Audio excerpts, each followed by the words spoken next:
The page of future history will tell how Britain planted, nourished, and for 2 centuries preserved a second British Empire. How, strengthened by her sons, she rose to such a pitch of power that this little island proved too mighty for the greatest efforts of the greatest nations.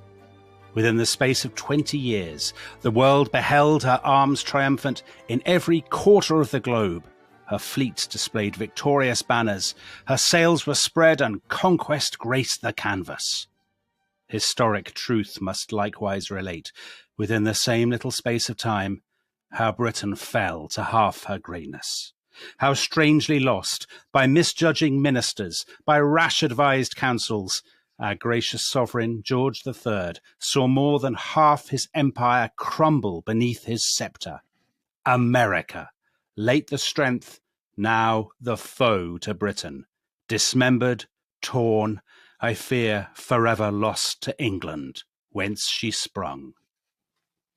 So, Tom, that was the Duke of Manchester in November 1775 in a House of Lords debate about using foreign troops in the colonies in the American War of Independence. So this is, for us in Britain, the funny thing about this is we don't really know much about this at all, do we? It looms so large in the consciousness of Americans, but it's not taught in Britain. It doesn't really have any great purchase on our national imagination. It's weird, isn't it, how in Britain we don't really know very much about wars that we lose. No, but that's for the funny thing is, I knew you were going to say that, but I thought to myself, we actually love defeats. So Gordon and Khartoum. Yes, but they're heroic. Heroic defeats, right, exactly. And heroic defeats in which ultimately we prevail. Maybe you're right. So, you know, and the Duke of Manchester's comment there, that I fear forever lost to England. I mean, he wasn't wrong. Very tragic. Yes. So the American Revolution, an enormous subject, one in which many of our listeners will have strong opinions, I think it's fair to say, Tom. Certainly those who live in America, although as we said, the funny thing is that our British listeners probably won't have strong opinions because they don't really know anything about it. And we're going to cover it in the next 2 weeks in a mighty epic. And we have recruited a mighty expert, have we not? We have. And this expert, like ourselves, is British. Yeah. So I'm sure all our American listeners will be thrilled to get the perspective from the mother country. It's important that the podcast is not polluted by any bias, which is why we didn't have an American. And Tom, we welcome back to the podcast Professor Adam Smith, who is the Edward Osborne Professor of History at Oxford. That's right, isn't it, Adam? And Director of the Rothermere American Institute. That's right, Dom. Yes, it's good to be back. So, Adam, a massive subject, a tragic subject, some might say. And maybe we should start, since this is such a black hole in the British imagination, by giving a picture of the colonies. So we're not quite yet in the 1770s, are we? Because we're going to do the sort of, we need to paint a picture before we really get stuck in. So we did a podcast a few weeks ago with Malcolm Gaskell about witches in New England. And that was in the late 17th century. But a century on, where are we? What do the colonies look like? They look very prosperous, very confident, very populous. The Royal Navy calculated that the population of the colonies were 2 inches taller than the population of England. And that tells you a lot, doesn't it, in the 1750s and 1760s.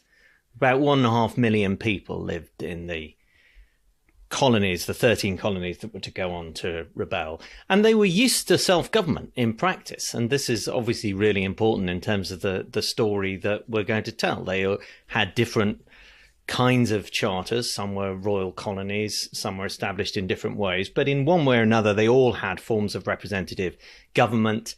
And because property was much more easily accessible, they all had property qualifications, a property franchise, just as was the case in Great Britain. But in practice, this meant that a much wider number of people could vote and participate in government. In New England, they had this very strongly entrenched tradition of town meetings. And so there was this really active participation in the formulation of policy and the running of local affairs. And so London seemed a very long way away. In another sense, London seemed closer perhaps than the other colonies, it was much easier to get from Boston to London than it was from Boston to Charlestown in South Carolina. There was a post road from Boston to New York, but it was a trial to get from Boston to Philadelphia. So there wasn't much intercolonial interaction. But nevertheless, they were separate from the mother country in terms of practical governance. That didn't mean they felt separate, though. They were patriotic Englishmen, and they said that repeatedly right up until the breach in 1776. So, Adam, what is the British kind of governmental presence in the New World? Well, it's very slight, Tom, but the 7 Years' War, which I know you've also done a podcast about, haven't you? So I don't know whether we want to get into that now. But the 7 Years' War really changed the dynamic, because then there was a British military presence. There was a distant London supervision of the colonies. There was a Secretary of State for America, and there was a complex system of navigation laws, the mercantilist system, which attempted to restrict colonial trade, although wasn't very good at doing so. It was an incredibly leaky system. So there was a broad framework of law within the context of Britain and the allegiance to the British royal family, which Englishmen on the other side of the Atlantic always felt. But the 7 Years' War was the moment when presence was felt on the ground, I think. And so the 7 Years' War in America is generally known as the French and Indian War. Is that right? That's right, yes. And that kind of sums up what the stakes are for Britain and for the 13 colonies in North America, because they are faced with two foes. They're faced with the French, which have a massive imperial presence in Canada and kind of reaching into the center of North America. And of course, they have the Indians, as they were called, the Native Americans, who are also very, very kind of sizable confederations at this point. And yet the British emerge victorious from that war. The French are basically expelled from the New World. And the corollary of that is that there is a huge military presence now in America. And that presumably is something that hadn't been the case prior to the 7 Years' War. Exactly. This whole story over all these episodes we're doing the American Revolution is really a story about the French. It's a story about British relations with Europe in one sense. And you ask about British presence in the America. If you're a British administrator in Whitehall thinking about your colonies in the middle of the 18th century, you're not really worried about what's going to happen in the port cities in Boston and Philadelphia not before the 1860s. What you're worried about, as you say, Tom, is the French presence in the interior and the question of the balance of power in Europe and how the European presence in North America might affect that.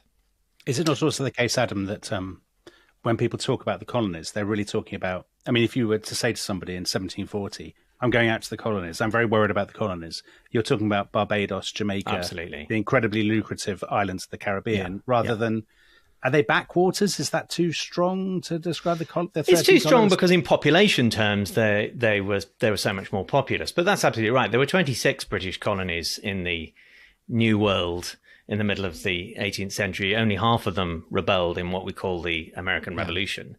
And we'll get onto this later. But in one sense, the American War of Independence was not by any means a complete disaster for the British, because what they managed to stave off was the much more worrying prospect of losing the Sugar Islands, Jamaica, Barbados, Antigua, which they avoided, not without having to fight naval battles against the French and the Spanish.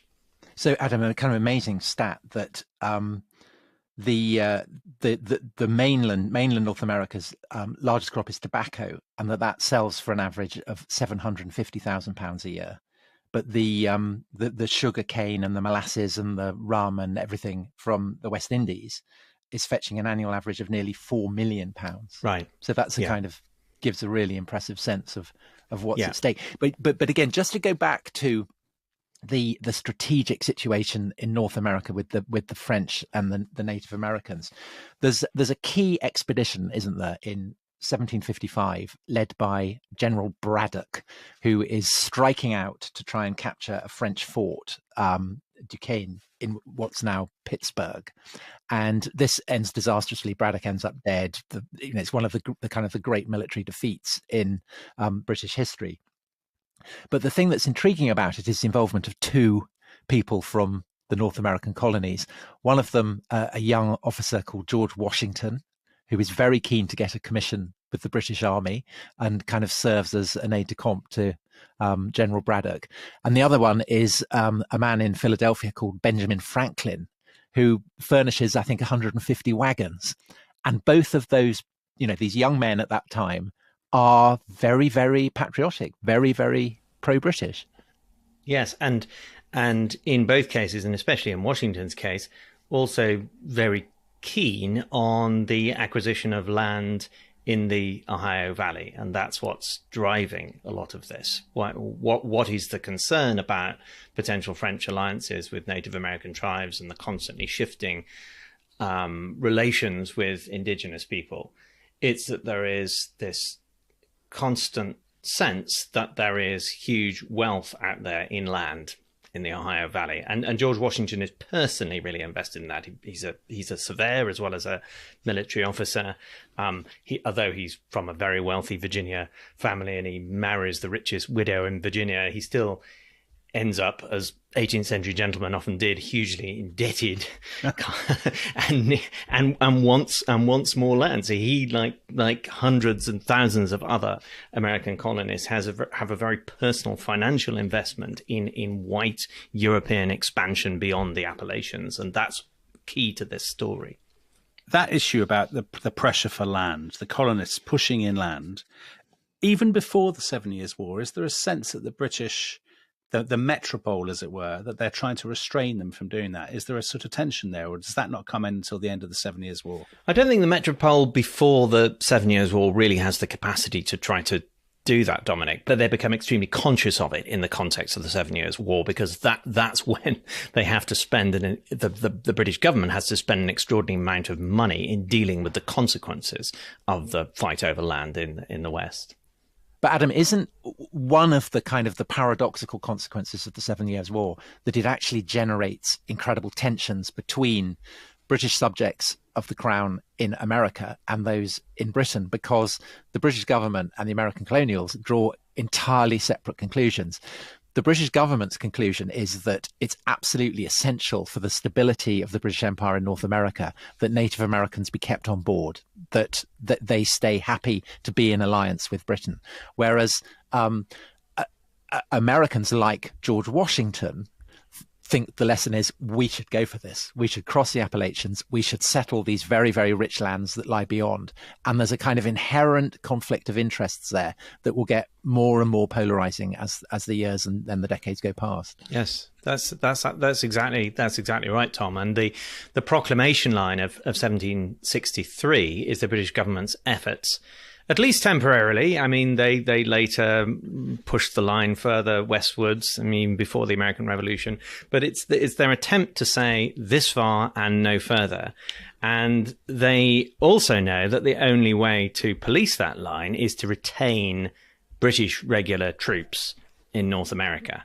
And that then becomes the source of conflict as well, because they need to be paid for. Yeah. So I'm just looking at the stats. So 1763, which is when the proclamation is made. So 1763 is also, it's the final year of the 7 Years' War, I think I'm right in saying. Yeah. It's also the year of Pontiac's rebellion. Yeah. So that's an Indian, uprising is perhaps not the right word because it implies sort of formal subordination, but there's a guy called Pontiac leads a group of Native Americans. They go into Pennsylvania, Maryland, Virginia. They kill 2,000 people. Is that the one where they're playing a lacrosse match? And they chuck a ball into a fort and then pretend to go and get the ball back and then massacre everyone. Is that right? Yeah, my knowledge of lacrosse is very sketchy.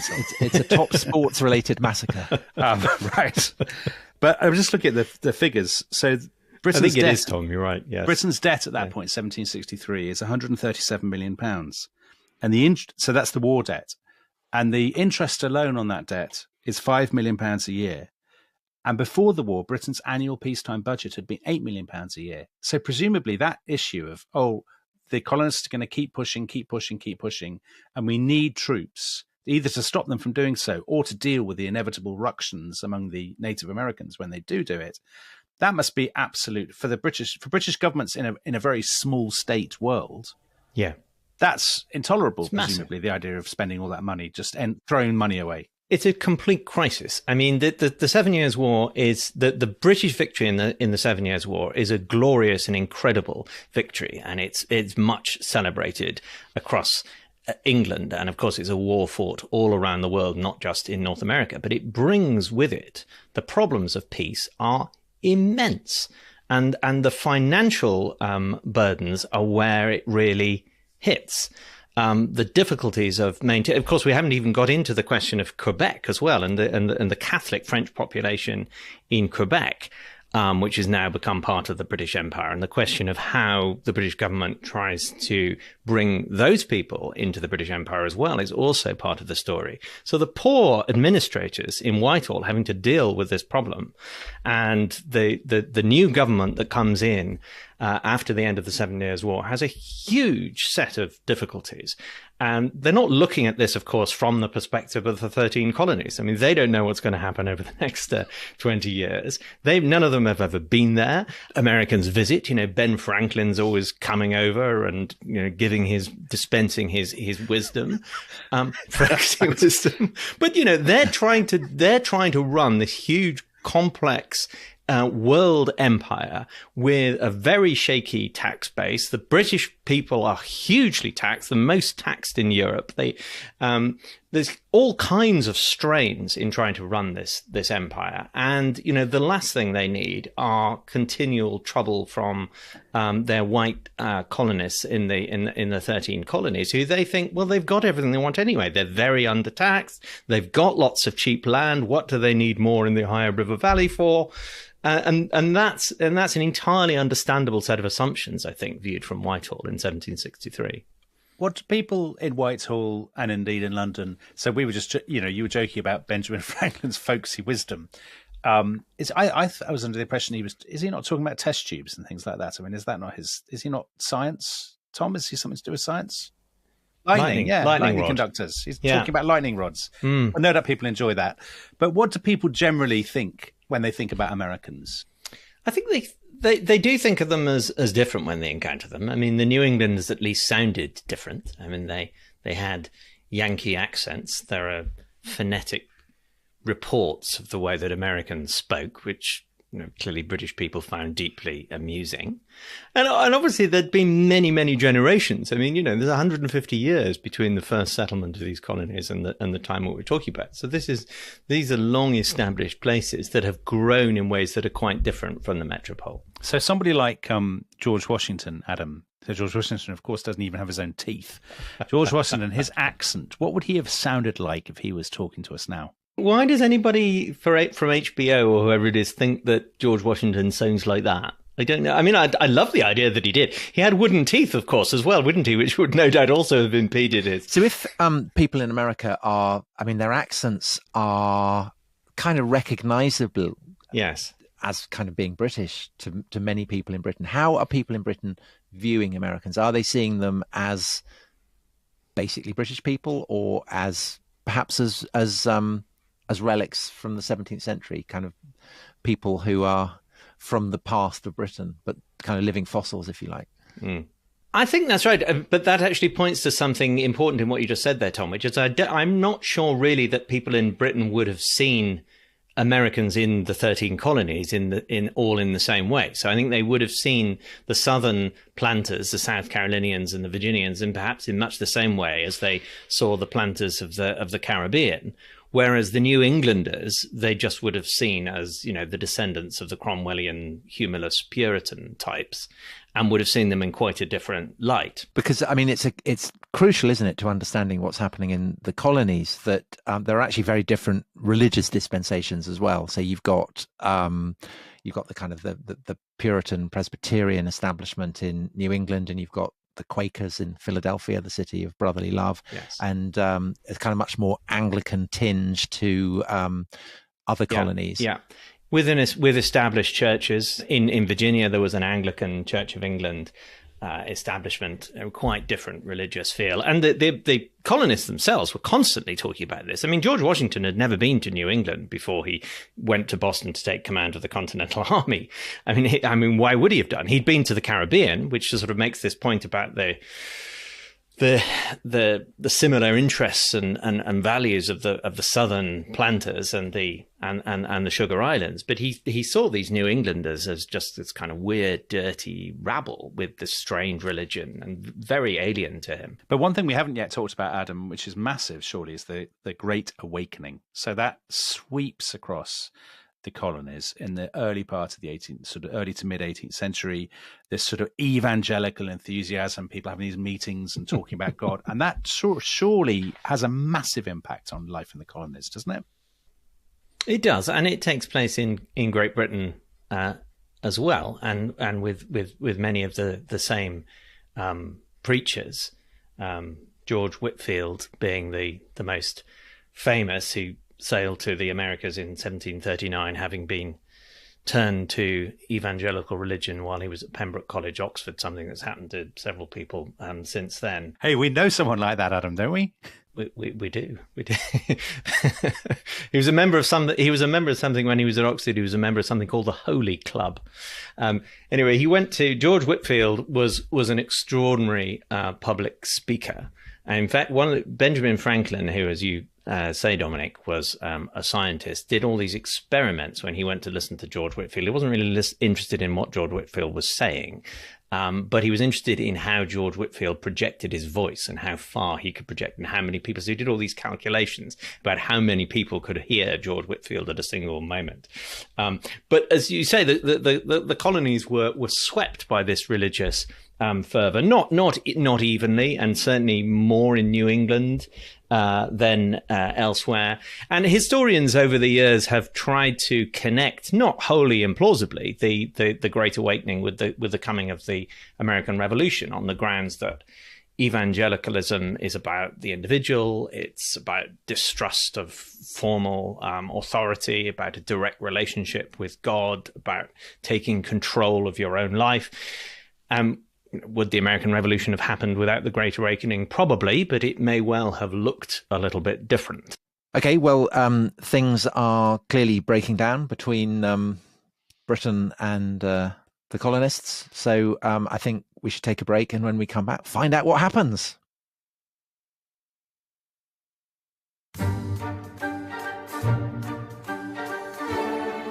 Hello, welcome back to The Rest is History. We are looking at the American War of Independence, the Revolutionary War, whatever you want to call it. And we have the great Adam Smith with us to talk us through these complex issues. Just following on from this idea that there are different religious dispensations in the various colonies. I mean, doesn't that actually have implication as well for how the various colonists, the respective colonists, understand how government functions? Because the whole thing in New England, the kind of the Puritan idea is that you do have self-government, and again in Quaker Philadelphia there would be different understandings of the ideal form of government, and in the much more kind of Anglican states in the South, again they would have a different understanding of what it would mean to be, what the ideal form of government should be. Yeah, that's definitely how I see it, Tom. It's not that the inhabitants of the 13 colonies didn't like self-government and independence. They did. The question was what that meant. Up until 1775, they believed they could have self-government and independence and the regulation of their own trade effectively, and could tax themselves all within the British Empire. What made that in the end seem impossible to them were the actions of the British government. And so in 1763, everything we've been talking about here, these attempts to raise revenue in the colonies, just in order to defray the costs of keeping a standing army essentially on the frontier, and to crack down on the widespread smuggling that was happening, the avoidance of the Navigation Acts, the rules that regulated trade in the British Empire. This attempt just to professionalize and modernize the governance of the British Empire, which Prime Minister George Grenville started to try to do extremely sensibly from his point of view in 1763, that ended what had seemed to be this long period of benign neglect from London. And that's the change. That's where the action came from. Those are the people making the moves in London. So Adam, I mean, I know a lot of our listeners will think this is very unfair, but could you reasonably say that actually what's happening here is a British government is finally grasping the nettle? They've allowed a very shambolic system to continue for decades with loads of smuggling, all this stuff. And finally, in a very Enlightenment way, they're like, right, let's sort this out. Let's put it on an even keel, proper defense for the colonies, proper organization, pay your taxes. You know, it's not anything tyrannical. It's not anything new. I know people will think this is unfair in taking the British side, but that is kind of a reasonable way of putting it, isn't it? I don't think I'm sure there will be listeners who will think that's a very unfair way of putting it, Dominic, but I think it's entirely reasonable. And the dimension here, which you haven't mentioned, is the role of Parliament in Westminster, because I mentioned Prime Minister Grenville. It's the British government in London acting through Parliament. And of course, what everybody in Britain understands, but which it seems most people in the colonies don't fully understand, is the Glorious Revolution, which establishes, as you know, the principle of parliamentary sovereignty, this amorphous but important idea of the king in Parliament. And so it is all of these people we're talking about on the British side are I mean, some of them become known as Tories, but all of them, broadly speaking, are Whiggish in the sense that they all support the settlement of 1689, of the Glorious Revolution. And therefore, for them, the supremacy of Parliament is the non-negotiable thing. But there's a sense, isn't there, that actually the American colonists, by opposing this ideal of Parliament, one that's been, you know, very hard won, are actually playing the part of royalists. I mean, there are people who, in England, who call the American colonists royalists. Yes, well, I mean, rightly so. I mean, the colonists are Tories in the real sense of the word. I mean, they are directly, at various points up until 1775, they're directly petitioning the king to act unconstitutionally, to override Parliament, in the way that the Stuart kings could have done, but George III was never prepared to do. Even though, of course, you know, in the long run, the strategy of the American revolutionaries is to say that George III is actually the tyrant. It's a very but that maneuver to focus on George III, Tom, is something that only happens at the very, very end. That's the maneuver of the Declaration of Independence and the short run up to it in 1776. Up until then, the colonists are sending loyal addresses to the king, petitioning him to listen to their grievances, despite the fact that George III is, because he's a patriot king and believes in the settlement of the Glorious Revolution, is, of course, operating constitutionally through Parliament. And so he cannot do what the colonists want him to do. So just to hammer that point home, and when you read the Declaration of Independence, indeed, when you go around these places in Boston and stuff, and it's all about the George III versus the colonists, that's actually not really what this is about. The key to it is the authority of Parliament, yes, which for British people is so important. The authority of Parliament vis-a-vis the independence of the colonies, and that is the key battle, isn't it? It is the key. For if our trade may be taxed, why not our lands? Why not the produce of our lands and everything we possess or make use of? Said the Boston merchants meeting in the 1760s. It's the basic principle that Parliament in London, which of course there are no members of Parliament sent across the Atlantic from the colonies, that they fundamentally reject the authority of Parliament. And up until the 7 Years' War and its immediate aftermath, while they may have theoretically also rejected the sovereignty of Parliament, in practical ways it had never really impinged upon them. But it did now, and they really, really, really didn't like it. So to take the first of these landmark acts, which is the Sugar Act, April 1764, the extraordinary thing about this is that this actually cuts the tax on imported molasses, but the deal breaker is that they beef up the collection of it. So basically, for the first time, the tax is more than nominal. It's actually going to be properly enforced. And it's the enforcement of it. It's the regulations and the bureaucracy and all that business.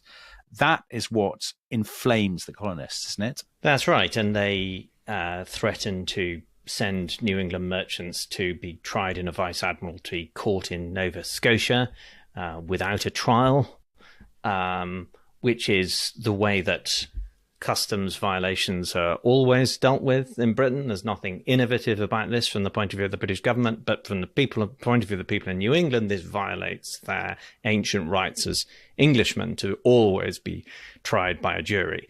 Even in a smuggling case, whereas there's been long established precedent in England, if you're being tried for smuggling, what you don't want is a local jury to whom you've been supplying them the smuggled goods.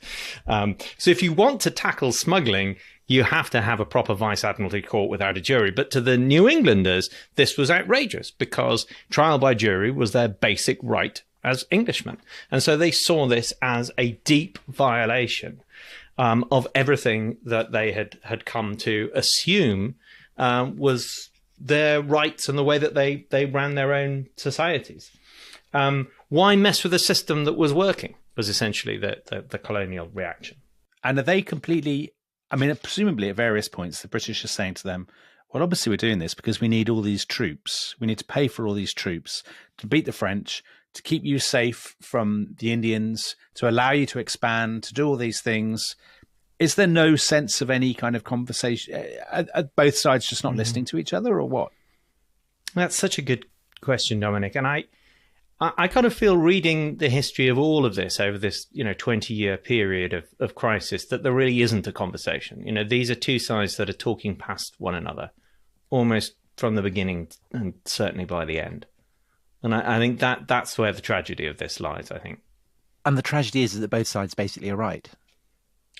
They are both right from their point of view. They're acting entirely reasonably from their point of view. I mean, overlaid on this becomes this sense of paranoia on both sides. But I think it's fair to say, especially on the American side, this increasing paranoia, which culminates in the Declaration of Independence with its series of really kind of paranoid, anxious denunciations of the king for things that the king clearly hadn't done in many cases. And the question is, how do you get to a stage where by 1776 Americans really believe all this stuff? They really believe they're being persecuted, that there is some plan to subjugate them, which there manifestly wasn't, but they genuinely believed it. So one of the answers to that is the introduction of the stamp tax, which is particularly notorious. And this is George Grenville again. And so it's colonists have to purchase special paper for legal documents, and it's seen as a kind of imposition. So it particularly affects lawyers and journalists who are bad people to annoy. A terrible thing to do. But but the Stamp Act, Tom, has been imposed in England since 1694. So it's not some terrible innovation. But and so Grenville, when he is introducing it, he points out that people in America are being taxed about 1/10 of what people in Britain are being taxed. And he says the true way to relieve all is to make all contribute their proper share. So basically he's accusing the Americans of being freeloaders. Yes, that is what he thinks. And there's a famous exchange in the House of Commons as well. Charles Townshend, who's later to come into the story when he's Chancellor of the Exchequer, talks about these Americans, children planted by our care, nourished up by our indulgence until they're grown to a degree of strength and opulence, and protected by our arms, would grudge to contribute their might to relieve us from the heavy weight of that burden which we lie under. And the thing about that quote I've just given you compared to yours, Tom, is that there is a tone of arrogance in that, which when that was read in the colonial press did not go down well. And in fact, it was that speech of Townshend's in the House of Commons was responded to by one of the small number of people in the House of Commons who, right from the beginning, were strong supporters of the colonial position.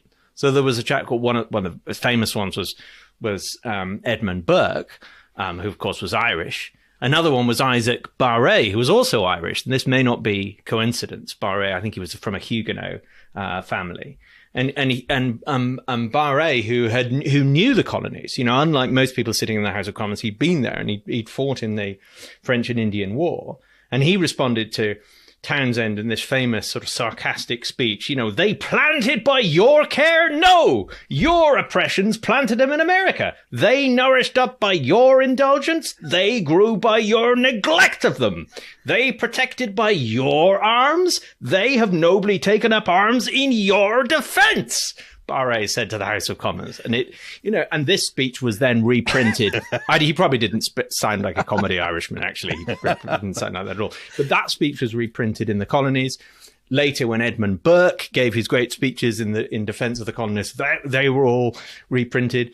I mean, Wilkes Barre in Pennsylvania is named after this guy. I mean, they loved these. Naturally, with these few people in the House of Commons who were saying what they wanted, went down very well. But Adam, just to continue, I'm sure provocatively to our American listeners, sticking up for Grenville, if there's the risk that the British Parliament's position of principle shades into arrogance, is there not also the sense in which the principles of American colonists shade into hypocrisy? So I'm thinking of Richard Henry Lee, who from Virginia, become one of the founding fathers, signatory to the Declaration of Independence and so on.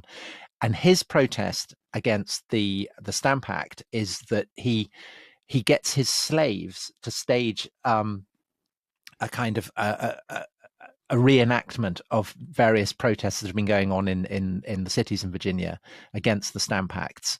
And they parade effigies of Grenville, who is described as the infamous projector of American slavery. So this is being reenacted by slaves.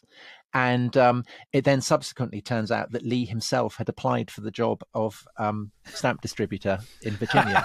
so there's all kinds of hypocrisies to be unpicked there.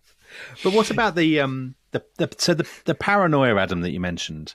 I mean, when the Sugar Act and the Stamp Act come in, so in the mid-1760s, the American economy is in a bit of a mess, isn't it? The end of the war. And that's really important, isn't it? Right. The underlying problem here is the tightening of credit after the war, and it causes real economic distress. So that's obviously an element to the anxiety and the anguish and the sense that not only am I worse off than I was before, but the government's now interfering with me and getting me to fill in these forms and pay these new taxes. But the level of the paranoia, so the very famous speech by Patrick Henry in the House of Burgesses in Virginia when he's talking about George III as a new Caesar or a new Charles I, and this sort of sense of a what we would now call a kind of culture war element to it, and a sense of incipient tyranny. And the sort of where does that come from? Is that to do with the religiosity of America? Is that because they're still trapped in a very 17th century king versus parliament kind of mindset? I mean, why is it there? I mean, they've, as you said, they're 2 inches taller. They've got all this space. Life is good. Why are they so stressed? One answer is a sort of ideological one. And there are two elements of that. One is they're all great Enlightenment thinkers, and there's some basis to that. Some of them are reading Locke, some of them are reading Montesquieu. Not very many of them, obviously, but some of them are. John Adams certainly is. Thomas Jefferson is. The other reason, though, and I think perhaps a more important reason, is the one that you just alluded to there, Dominic, which is the 17th century British Republican tradition. I think that's really where this comes from. This deep set. Patrick Henry, who you just mentioned, of course, he was a great orator. Thomas Jefferson, who didn't like him, said he was a great orator, but Jefferson was a terrible speaker. But Patrick Henry's one of his most famous quotes, of course, was "Give me liberty or give me death."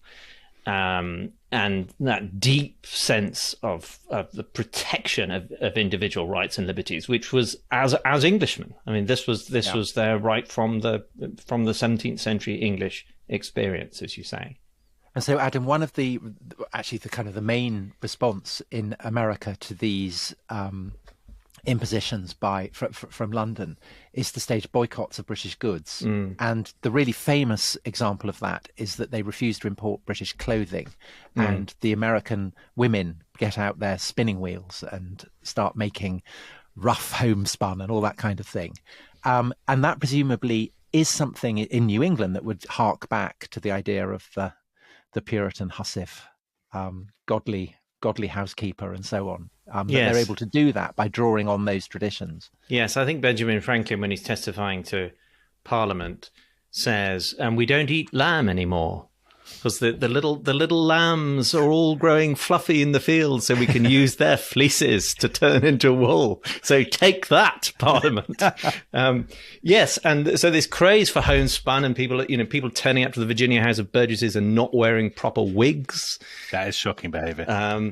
And it's not a massive success in many ways, the non-importation movement, but it's a really interesting, because it's one of the first examples of an attempt to use consumer boycotts to affect political action. It's always leaky. There are some very kind of performative gestures. The students at Yale stop importing French wine. The students at Harvard don't drink tea. And there's this kind of thing goes on. But what it's telling us, of course, is how far the protests against the Sugar Acts and the Stamp Acts that we're talking about seeped into colonial society and involved women, of course, who were the principal consumers in most households, in charge of the household budget. But there are violent protests as well, aren't there? So there's a famous incident on the 14th of August, 1765, when a mob attacks this guy, Andrew Oliver, who's the stamp distributor from Massachusetts. And after that point, they basically intimidate the stamp distributors. So there's a violence there. This is 11 years before the Declaration of Independence. And is that violence new, or was that, obviously this is the age of mobs in England and London. So is this just par for the course, just standard political kind of stuff? In fairness, I think this is par for the course. If you want to make a political point, you gather a mob. I don't think there's anything that happens in the colonies which is anything like on the scale of the Gordon riots in London a few years after the incident that you're talking about. Mobs which weren't regarded as unrestrained, but were regarded as men of property and standing making a political point through force was part of the English Constitution.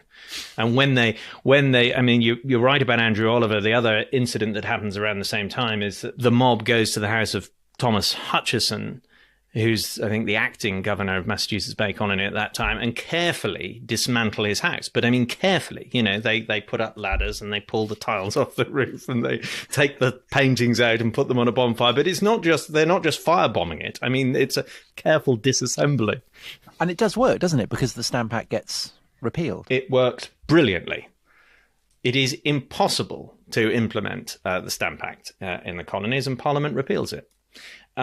Unfortunately, perhaps from the point of view of dealing with this colonial rebellion, they at the same time pass a declaratory act saying, well, although we've repealed the Stamp Act, we nevertheless reserve the right to pass such a thing again. We're not resiling from the principle of parliamentary sovereignty.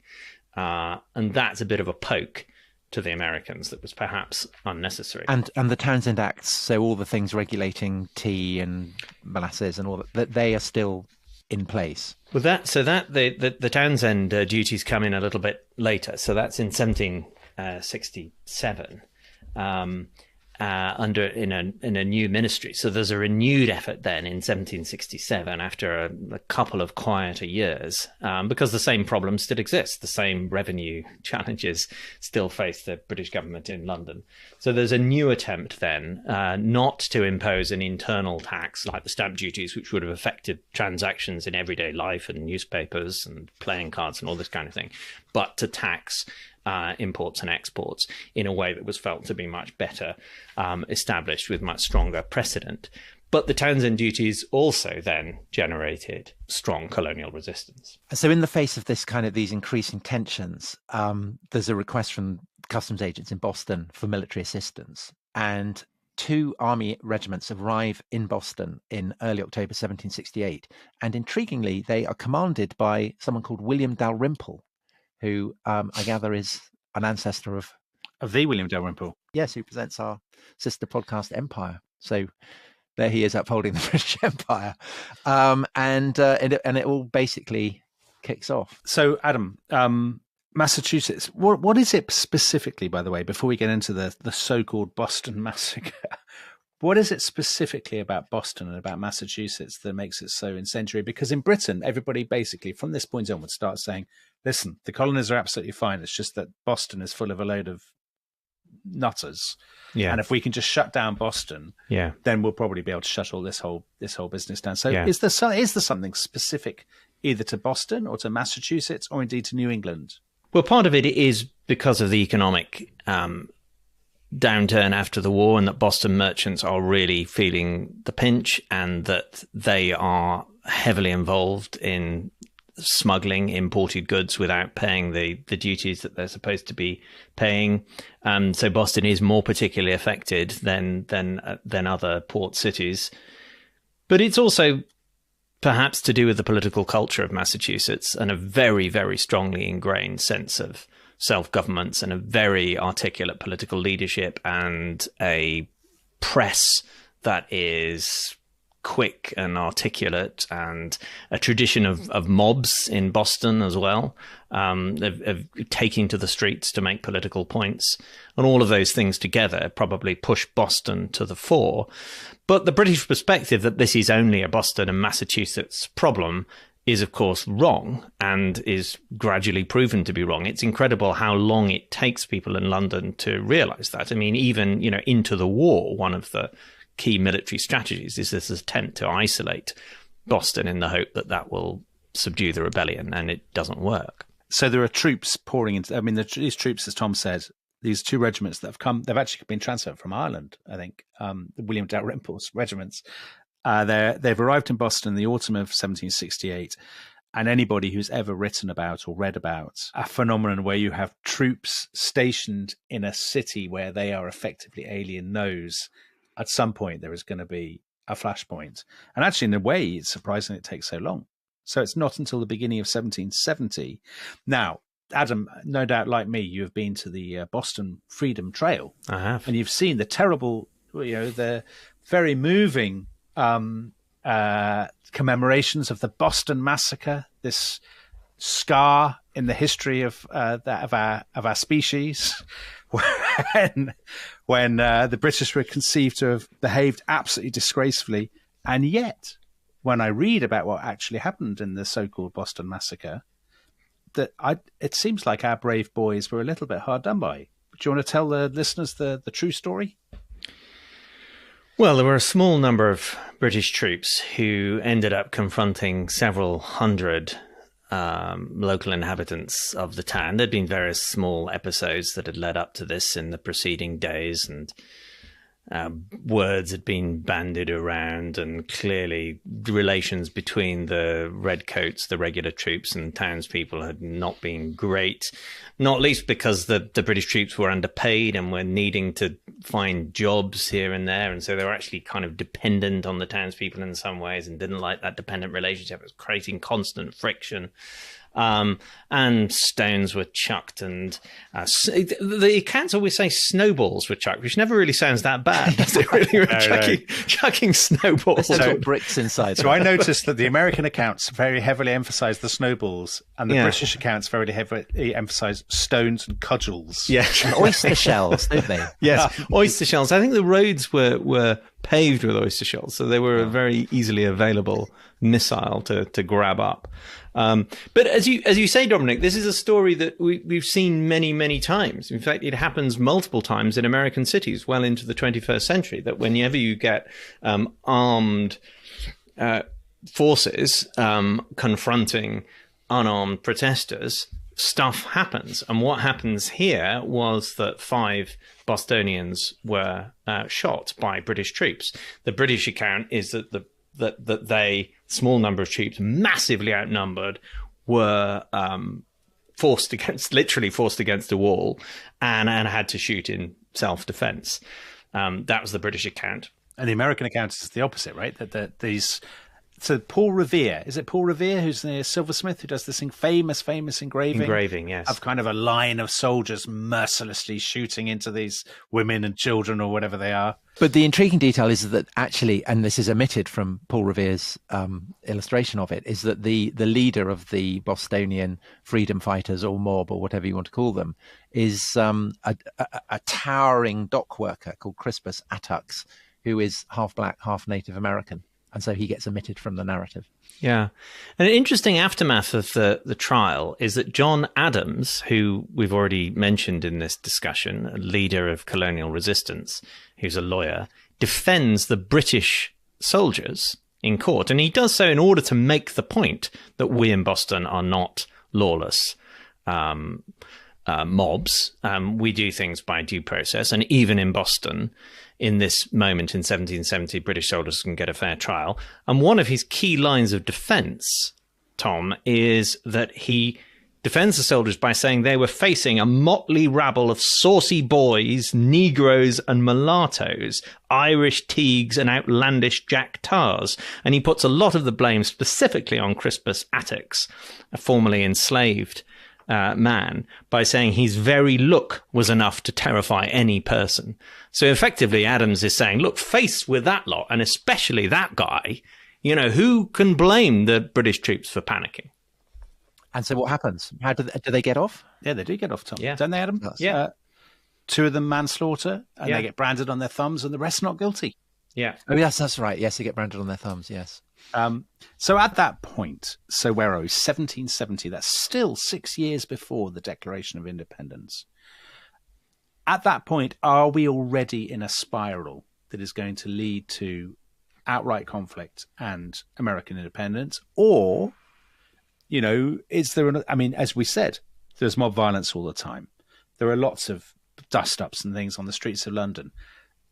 Actually, could this have just been a footnote in history if things in the next 6 years had gone differently, Adam? I think the second. I think I don't think that American independence was unstoppable in 1770. I think this could have been a footnote. I think we'd have to imagine, and we can talk about this in future episodes, we'd have to do an awful lot of intellectual work to imagine some quite significantly different things would have to have happened between 1770 and 1776. But I don't think there was anything inevitable about American independence at this point, not least in the minds of the colonial protesters. I mean, if you'd have said to John Adams in 1770, are you on the road to independence? He would have been appalled. And same of Washington and Franklin, do you think? Yeah, I mean, Washington at this point was just pursuing his own. I mean, Washington really wasn't engaged in this fight at all up until very late in the game. It wasn't really until 1775 when he became a member of the Continental Congress that Washington, we don't really know what Washington was thinking. Presumably he had broad sympathy with I mean, we do kind of know because he wrote letters and things, but I mean, he certainly wasn't the leader of the rebellion at this point. But these people, the colonists at this point were fighting for their rights as Englishmen still, and it may well be, for the reasons that we've been talking about in this episode, that they were doing so on the basis of such a fundamental misunderstanding of the actual nature of the British Constitution that they were never going to get their way. But at this point, what they wanted was to have independence of a practical kind of self-governance within the British Empire, maintaining their allegiance to the king, who they continued to revere. This episode, of course, in Boston took place on King Street. Yeah. So what might have been, and I think on that note, we will end our kind of curtain raiser, our scene setter, and in the next episode, we will be looking at the road to open war, to the Declaration of Independence, and so on. That's right. That episode is on Thursday, Tom. It is on Thursday, yes. The Tea Party, the Boston Tea Party, what a shocking moment. The battles of Lexington and Concord, Bunker Hill. Shot heard round the world, all that. Exactly. Yep. George III proclaiming American rebellion and the road to the full-scale war. Now, of course, that will be on Thursday. If you're a member of the Rest is History Club, Tom, what's the good news if you're a member of the Rest is History Club?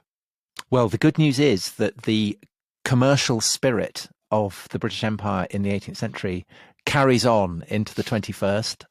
And you can sign up for the Rest is History Club and hear not just the next episode, but the next 3 episodes, all in one spectacular And if you're go. American, I know what's on your mind. It is tax-free. There is no stamp. There is no toll to pay. It's remarkably good value, and that should make you reflect upon your conduct. But on that bombshell, Adam will welcome you back on Thursday for the next episode. Thank you so much, as always, and we'll see you all next time. Bye-bye. Bye-bye. Bye-bye.